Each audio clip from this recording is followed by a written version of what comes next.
At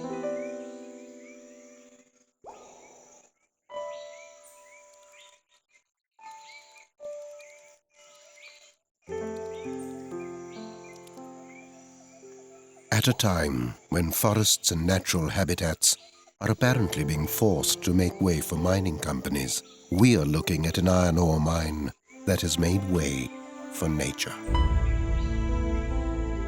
This is Sankalim, one of the richest iron ore mines till 1990.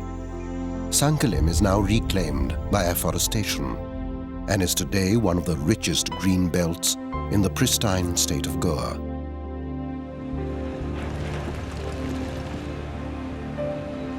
The truth is, iron ore earns Goa more foreign exchange than does its flourishing tourist trade.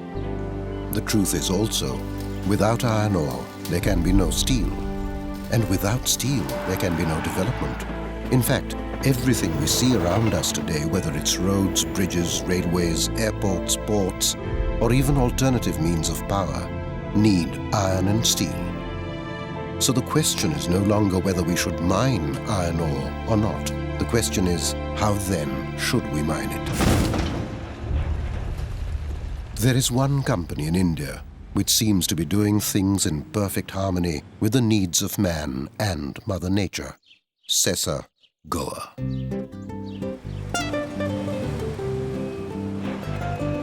For a company whose name can't be detached from the state of its origin, predictably enough, it all starts with the land. The ore quality in Goa is softer than the drier northern parts of India, and mining for iron ore here is much easier on the environment. There is no need for loud blasts, no fear of flying rocks or dust, and no fear of vibrations that can damage houses in the neighboring villages.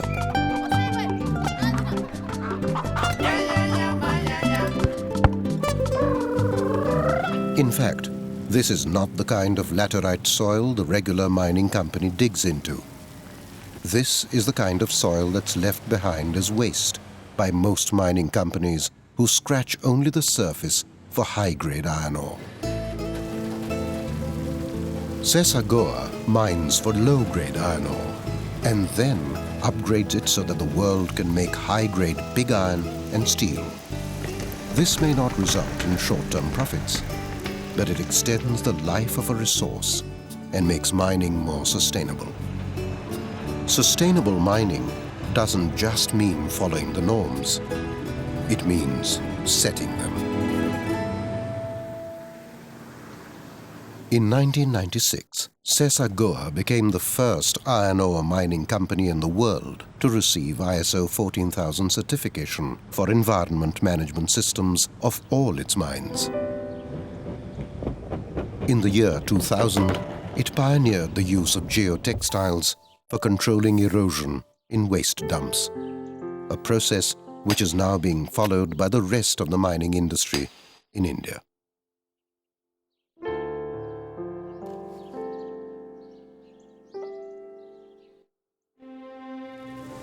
The water used for the beneficiation process in all the Sesa mines is 100% recycled.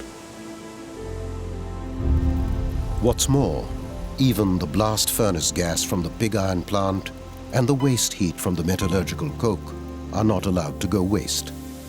They are used to generate precious electricity for the state and valuable carbon credits for the company. At Sesa Goa, the focus doesn't seem to be on the present. Rather, the company is keeping an eye on the future of development, the future of man, and indeed, the future of our planet. Unearthing the future, Sesa Goa.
It's impossible to think of development without iron and steel, or indeed, think of iron and steel without thinking of development.